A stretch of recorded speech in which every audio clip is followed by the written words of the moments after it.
Never mind. Okay, so my name is Moshe. I'm from the NLP AI Lab. My team is located in Israel. I'm part of Intel. I'm going to speak today about more applied thing related to NLP, which is kind of show you how to shrink the latest model like Transformer and BERT. Let's start. So this is a very nice diagram. I don't have to tell you what is BERT and all the great things that we had last year regarding NLP and Transformer achieve state-of-the-art performance, but there is some kind of thing related to the language model and the Transformer family is become extremely large and of course deep.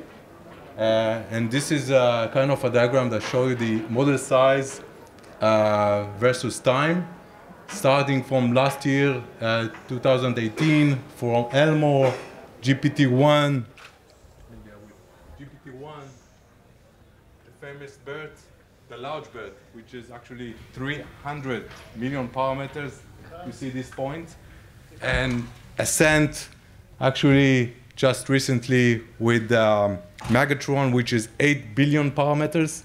Then T5 with 11 billion, and just recently from Microsoft, thank you Microsoft, 17 billion parameters. So actually this is great, and it's we get state-of-the-art performance, and this is still a debate if it's really significant in terms of performance, but this is the trend that we see in the industry. So you ask yourself, okay, what I can do with those big models? I'm not just talking about the billions one. I'm talking even on BERT thing, which is maybe several hundred million parameters, and it's very heavy in computing, large memory footprint. So eventually, if you are data science, it's quite hard to work with those models in production. So what I'm going to talk in the next 20 minutes is actually how you can go to production or commercial environment with a much smaller model, much more efficiently. Okay?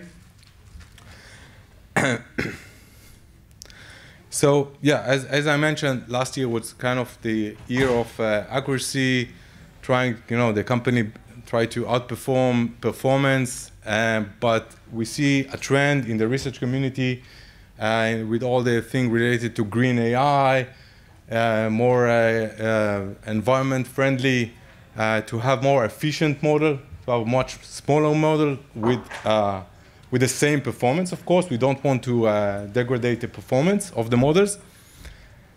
So kind of give you some brief of the research status is that yes, those are large models, but there is a lot of redundancy in those models. They are over parameter.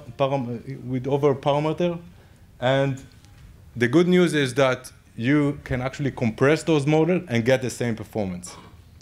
So, and even it's still a challenge to train directly to get a small model.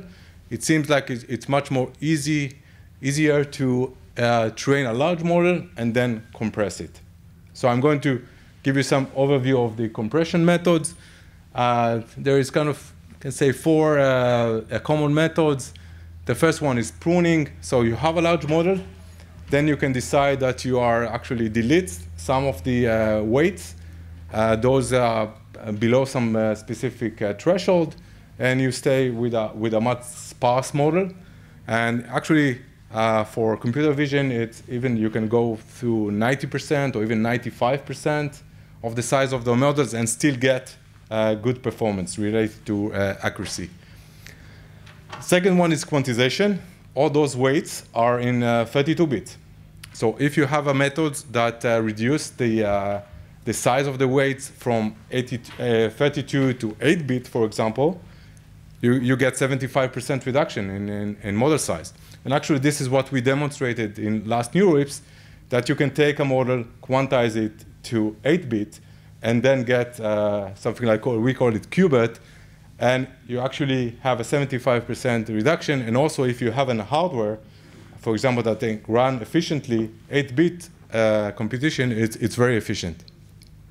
Other method optimization, of course, you can have some tricks like matrix factorization and some tricks just to get a smaller model much more efficiently. I'm not going to speak about this model. Specifically, I want to talk about distillation. This is actually, I will give an example later. But distillation is actually, in practice, what you do in NLP to reduce the size of the model. And distillation means that you have a large model. It's called a teacher. And you can actually distill information into a smaller model. A smaller model can be a smaller BERT.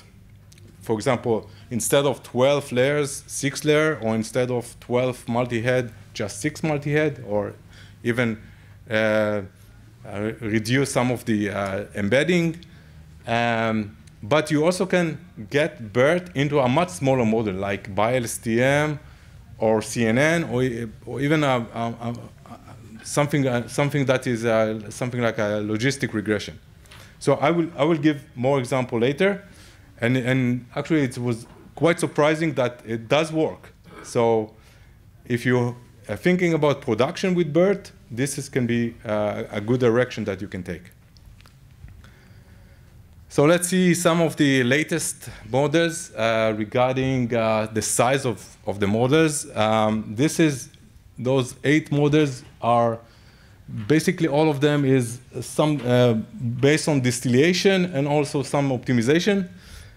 But what you see here on the blue bar, actually the compression compared to BERT base. BERT base is the 100% on the left. And all other models, you actually can see how many percent of the model actually stay after compression.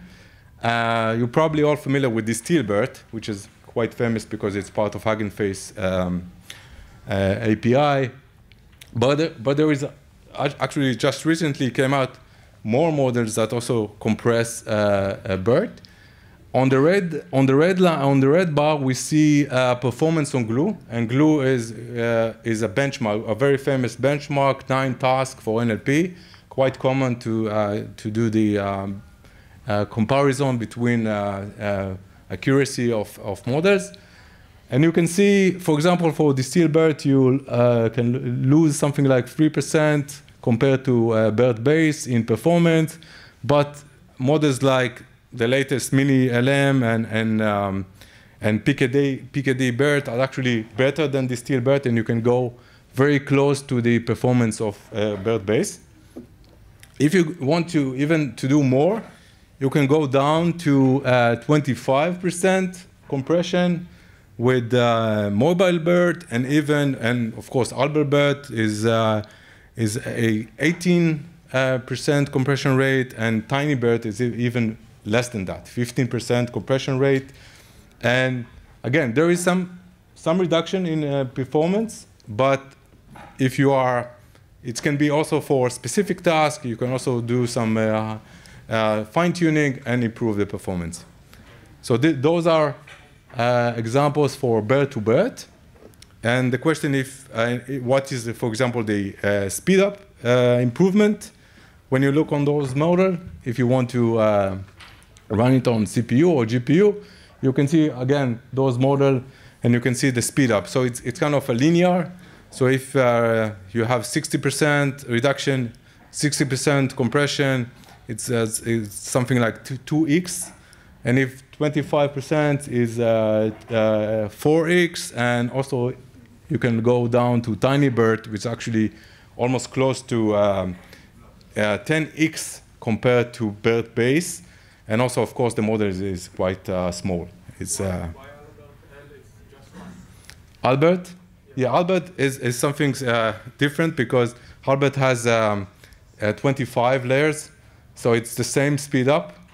But we are going to release a version that is going to be something like 7x faster than the official release of Albert. So I assume it's going to be changed very soon. Yeah, so it's going to be much faster. So the question is, okay, so those models are kind of BERT to BERT, and the question if you can do more, and the answer is yes, you can do more. If you take BERT and try to distill the information to a smaller models like CNN or by LSTM, you can do much more because the models are smaller. You can have something like 1 million. For example, the first one is 1.6 million parameters. The performance are less than what you saw in the last slide. It can be something like an Elmo performance, which is quite nice. It just was not so long time ago. It was kind of a state of the art. And you can see that there is an improvement in other models like BCN. It's even get more than Elmo. And what I'm going to present in the next few slides is even actually a better model that you can gain on par performance to BERT based on name entity recognition task. We are going to also have on glue, but you can see what the dramatic improvement in model size from, if you remember, it was 110 million parameters reduction to just 3 million parameters, and also the speed up can be something like 50, 100x, and even with CNN can be even more than 300x time compared to BERT base. And get the same performance, get the same accuracy as you get with BERT base. And let's see actually how does it work. So name entity recognition task, you probably know this is a very common task in NLP. You have to annotate text. It can be something like you are looking for personal name, organization name, product. It can be many. It also can be quite domain dependent. So if you are familiar with that, you probably need to get, for each specific entity, you need to get annotated data. You need probably a linguistic to decide, to tag the data. And also you need data science team in order to do the training for BERT. And this is also involved a lot of data, super annotated data to collect. And also if you decided to go to things like BERT, now, and you would like then to go to production, again, 100 million parameter, even 300 million parameters is a huge model. So what you can do? So what we did is, and it's also presented in just a few months ago in the NeuroIPS conference. What we did is take BERT and distill the information into a smaller model. As I mentioned, smaller model can be something like a CNN. We did it for IDCNN, which is more context dependent. And we did it for a very simple by LSTM with softmax or plus CRF, which is quite standard. This is really standard. This is not something unique. And actually, I'm going to demonstrate what was actually we did. What is actually distillation mean? Go to the next slide. So what is basically distillation? Imagine you have a small model. You don't have enough data for training. Yeah, you usually have some data for training, but if you use just the annotated data with a small model, you probably get very low performance, right? But you have BERT. You have a large BERT, which actually you can use to annotate unlabeled data. Of course, this is not 100%. It's also called pseudo-labeling. But the naive approach say that, OK, let's take unlabeled data, and probably you have a lot of data from your domain, and just try to inject it into BERT and use the BERT results, as you can see here on the right side, as a pseudo-label data for your small model. OK? So basically, you have kind of, when you do the training, you have two kind of losses. You have one from the pseudo-labeling and one from the annotated data, right? This is what you can do. So for it seems to be that for large model, actually, if you are taking another BERT, it does work well. So you can do it. So you actually can learn the weights and the model parameters based on this method, but you have to have a kind of comparable size BERT. But if you have a small model and you want to distill information, this is still not enough. So it's basically, it will give you something, but it's quite far from what BERT is actually can give you for this specific task. So it's not enough just to use this naive approach and annotate data using BERT. Okay? So Hinton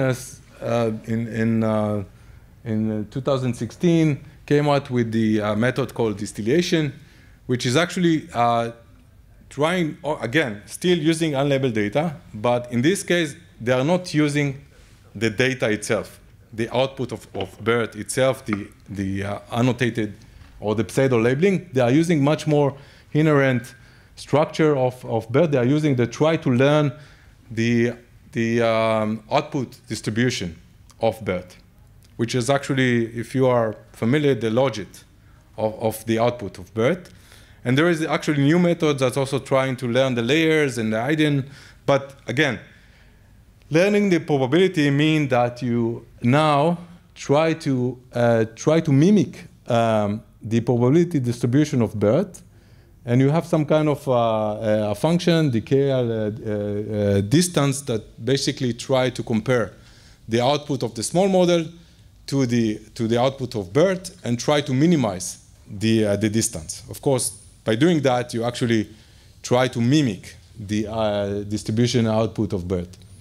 And then you can add this loss into the task loss, which was actually presented in the last slide. So this actually surprisingly worked very well. So you can do it for small model. And even as you see, you don't need label data for this method. You need maybe some small amount of labeled data, but you can use unlabeled examples. By the way, Google, they're going to have a paper in ICLR in a few months that they presented that they can do it also with some randomized text, which is actually amazing. You just take a randomized text and you can improve the performance of the small model. Because the intuition is that the model learns some kind of the envelope of the distribution of BERT, and this is enough in order to provide good performance on your data. So this is quite amazing. This is one of the things that are really surprising. So let's see some of the performance. Remember, this is an M-entity recognition task. And what we did is take a standard benchmark, if you're familiar with Cohen and L, 2003, in order to show that is what is the accuracy versus training size set. We took part of the training data, 150, 300, till 3,000. And this is the F1 performance on the left side. What you see is versus the training sample size. So upper graph are better. So let's start with the orange one and the blue one. Those are the standard LSTM model. LSTM with no CRF and with softmax. Basically, you can see the performance for small amount of data for 150 training set is quite poor. If you go up to the black one, to the black curve, this is BERT. This is a plan. This is a kind of the BERT from the paper, BERT base, and you can see, of course, because all the pre-training thing and quite well, even with 150 data. But if you look on the red one and the green one, those are actually the bi-LSTM with distillation.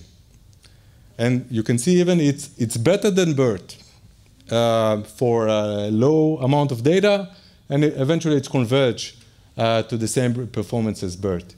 And this is quite amazing because remember, you have a small model. This is by LSTM, still by LSTM. So it's just 3 million parameters, same performance as BERT, but if you look on the speed, on the speed up, and this is without any fine-tuning or optimization, you can see that for you can get for different batch, you can get something like close to something like a 50x improvement compared to BERT base on a CPU. If you go not to BiLSTM, if you train an IDCNN, you even can get 3x more compared to the BiLSTM. So you can get something like 150, and even in some cases you can get, as I mentioned, even 300x more compared to BERT. And again, you have the same performance. So remember, you did NER, you go to production with a much smaller model and with the same precision as the large model. So this is quite amazing. The code actually available for you. We have in Intel, my team is handling a framework called NLP Architect. There is a kind of a model repository and some application, but the distillation for BERT and the example for NER is actually in the library. You can download the code. It's a PyTorch, and basically you can try your own task. We are now trying to run the glue benchmark just to see how far are we from the standard or the state of the art regarding BERT base. And also, what is nice, of course, you can do it for other models. You can do it for Roberta. You can do it for other models. So it's quite simple just to compile it for other models, not just for BERT. So just to conclude before the questions, this is the last slide. So again, if you are targeting to work with BERT, so one option is, again, to use a thing like Distill BERT or Tiny BERT, even Mobile BERT actually are quite good. It's around 10 million to 20 million parameters and still can give you fine, good performance, speed up, even 2 to 10x. But if you want really super optimized and fast model, you can actually deploy the distillation on smaller model and go with that model into production. There is still, of course, still under research questions like, yeah, what is the, if it's work on all the glue tasks, maybe try it not just for NER, maybe try it for classification like sentiment analysis and other tasks. But again, I think it's quite amazing if you remember, we start with billions of parameters and 100 millions of parameters, and eventually you can do the same with a much smaller model. And again, this is still a challenge for the machine learning community, actually how you can go directly to the smaller model. Because in our method, they actually go to the large model and then do the compression. So the question is how you can actually go directly to the smaller model. It's not about size, it's about efficiency. So you actually can get a good model even with a smaller one.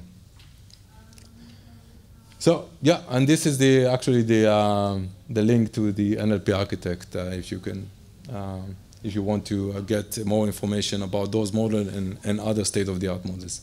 Yeah, and that's it. I open for questions.